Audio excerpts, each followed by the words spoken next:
we saw yesterday to Kaizer Chiefs, they announced they announced their game was sold out. I was like, what? I remember when you showed me. Kaizer Chiefs, when they were playing against Golden Arrows. Sure. Yeah.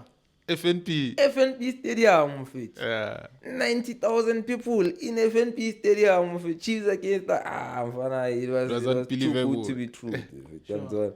And kunje no ring ntwana ku we were saying something right no ntwana oh no riding probably uma 40% ke mabhakane Yeah, I was saying but there's no way. Nomdawo bekakhona Sabe batswaka. yabona nomdawo. Sabe batswaka. Ntwana, that's embarrassing ntwana, like what are they doing? And I saw an excuse or about tickets that were made available. Yes. You could have just said there maybe there were 40,000 tickets. I think it was 30,000. 30,000, and then you sold all of those tickets. Sure. Talk to be bold and say it's a sold out affair with bold letters and on your social media.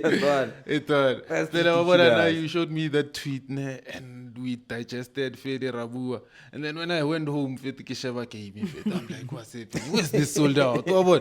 If it Kisheva, there's no way. If it like if it piece empty, half empty. Empty, dog. Then I go to Twitter, or no, they're talking about 30,000 available tickets that were sold. Man, raske me I'm not asking me. Phela abantu bakubhizinisi ukhohliwe bathengisa ama-lotion bathengisa ama-snacks uyangithola so bayazi-advertise bafuna ukuhamba nathi and nabo ngeke bakhipha amathikithi maybe iCalabash 90 ibamba 90 ne 90,000 ngeke bawakhiphe bayabona ukuthi bazowaste imali abantu ngeke bayobukela iKaizer Chiefs mara online if mina understand ukuthi like viva what is like it's embarrassing. I think I don't know, maybe admin or sharing social media and has all the powers. He thought maybe showing it to his seniors too. Because some people can, and that's something we must also remember. Remember admin, maybe what Chiefs one time. Sure. He's always on social media. Sure. So he knows what's happening on the streets. Are sold out FC, Pirates another sold out game. I think they're now showing like desperation or what's a trend. this is our opportunity.